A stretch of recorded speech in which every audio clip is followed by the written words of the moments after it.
guys, so today I am finally doing my nail care routine video. I filmed this, I think this is the third time, and I'm just really picky with this video for some reason. I keep just not liking it. So I'll either not like this part, or the tripod wasn't right, or something wasn't straight, or my hair was weird, which is pretty much describing today's video anyway. But I just kept redoing it, and with my schedule the way it is, when I decide to redo a video, it's like 2 weeks out again before I can get it done. So I finally have my nail care routine video today. I don't do a lot of like special, groundbreaking things for my nail care routine. It really is just the basics. The biggest thing with nail care and like cuticle care is just repetition and just being like really faithful to be constantly like slathering on cuticle products and whatnot. That's the best way. I notice that if I even like skip a day, I'm getting hangnails and really dry skin and whatnot. And also about this, sorry about this.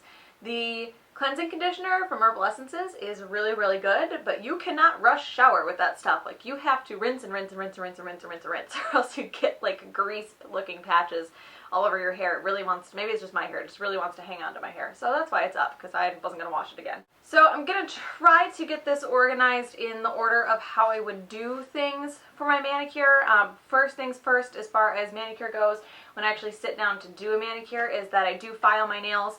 I don't clip them. I tend to keep them relatively short. I mean, they're not like super short. Sometimes they are, but for the most part, I consider them like a medium length for me. I don't clip, I just file, because I file like, when they get just a little bit too long, I file. There's not really enough there to clip. My natural nail shape is kind of weird. The corners start to curl in as they grow out a little bit longer, so I can't really grow them super long because the shape is just weird and I don't like it. I do keep my nails in a relatively square shape. I do round the corners pretty well. I always use a glass file when I do that. I don't have my normal sized one, but I do have my mini sized one that I keep in my purse. I usually keep one at my desk and then one in my purse, because if I get like a corner break or something when I'm out, I want to have that rounded off, because if it's jagged, I'll pick at it, because I'm kind of a reformed picker, and if I pick, the whole nail goes. So I keep all this stuff on me so that I have like everything I need to get rid of the temptation to pick. So first things first is I do file my nails. I have a little clip of how I do it. It was kind of hard to do on the camera, but I do just file them straight across. I know everyone says that it's really bad to go back and forth in like a sawing motion. You should always try to go in one direction when you're filing, because it weakens the nail. I go back and forth because the whole one direction thing just takes like 3 times as much time for me. It takes so much longer, and I haven't noticed a huge difference in the strength of my nails for me. I can't say that for anyone else, and I know it's not the technical by the book way to do it, but it just takes too much time for me to do the whole in one direction thing. So I do saw back and forth like a madman. Use a glass file. These I feel like are a lot gentler on your nails than like a traditional emery board, and I feel like they also go a little bit faster. They kind of grind everything down faster. So I will just go straight across my nail like that. And then when I get down to the length that I want, I just really quickly go through and I round off the corners. And I've got a closer clip of that, which hopefully will translate into what I'm saying. So that's the first thing I do, is file my nails. I couldn't tell you exactly how often I file my nails. It's just when I look at them and go, whoa, they're getting kind of long. That's when I file them. I don't really have any set time exactly. On the daily though, I do push them back. I have this, it's really gross because I spilled acetone on it, but it's just a generic cheap cuticle pusher. It's got a little bit of a softer plastic end here to push the actual cuticle back. I do this on the daily, so my cuticles are never super strained, so I just do this with my hands dry. I don't soak them or anything first. If your cuticles are very strained, if you haven't pushed them back in a really long time and they're like, really tight in there, you might want to do this after you get out of the shower, because the skin's going to be softened and it's not going to be so attached to your nail, and it will push back a lot easier with no pain. If they're really, like you never push your cuticles back ever, you probably will have some, it'll be uncomfortable, I should say, if you try to do it like with your nails completely dry. So I would try to do the cuticle pushing after you get out of the shower. The next thing that I'll do there is I will take a pair of Cuticle Nippers. This is not often. This is just when I have a piece of skin that's like hanging you know, or like sticking up on the side where it's torn up and I want to tear it, and you know, you think you're going to tear a little bit off and then it tears all the way up to your knuckle. So you only do this if I have a little like hangnail. I never like go through and cut my cuticles. I don't do that. And so I keep these. I have a pair on my desk and I have a pair in my purse, just cuticle nippers. And I use these to cut those off rather than tear them because I don't want them to get caught on anything, and I don't want to be tempted to pick them and make the whole situation 10 times worse.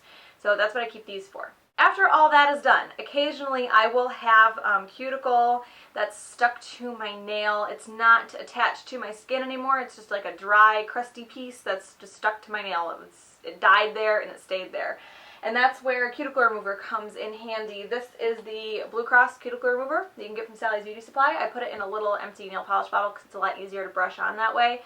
This does not like remove your actual cuticles. This just softens up the dead, dry skin that's stuck to your nails, so it can be lifted up easily. So I put this over my nails and I let it sit for a little while, and then I will go through with my cuticle pusher, sometimes even this flat, kind of scrapey end, and I will scrape all of that off of my nails. So the cuticle pushing is pretty much on the daily, but everything else is kind of just as it needs to be done. I do it. You can really get used to seeing when it needs to be done and what you need to do. As far as your cuticles looking nice, aside from all that stuff, moisturizing is like the most important thing. And it's not just like, oh, you know, when I think about it, I moisturize. You have to be like religious about it, like constantly moisturizing your cuticles.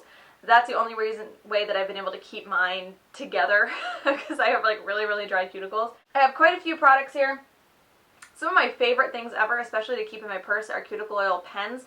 These ones are from KB Shimmer. This one is from KB Shimmer. That's the ones that I have right now.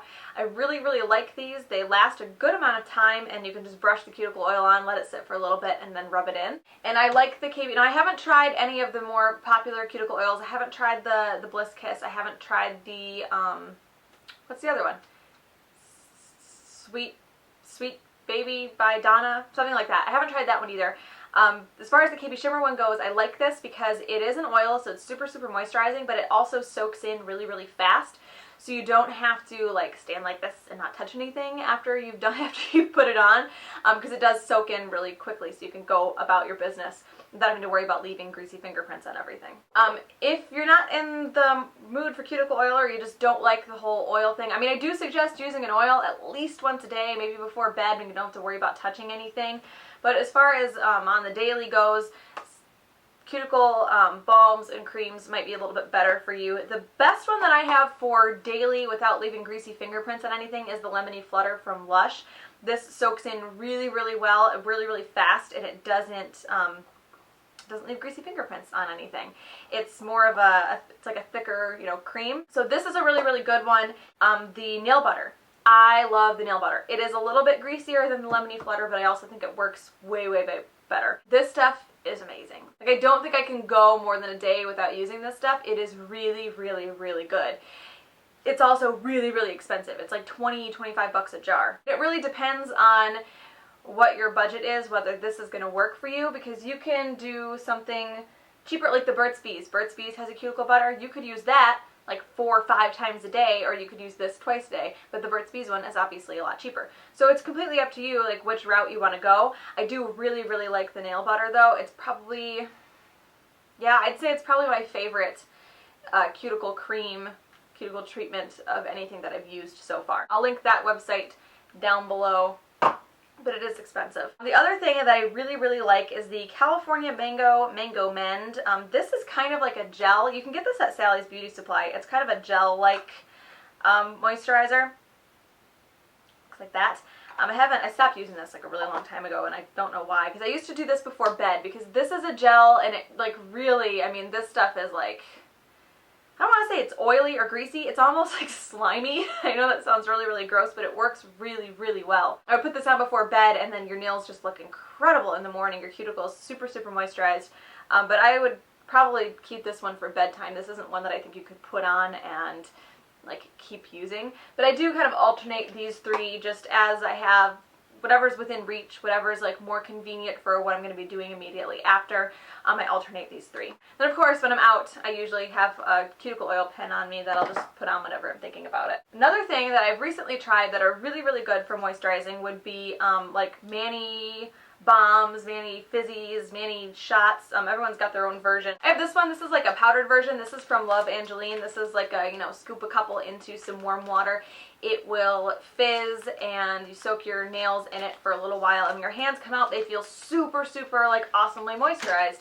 I've had a few samples of these, and then I finally went to the KB Shimmer website and I bought a bunch from KB Shimmer. This one is peppermint. Theirs are hard.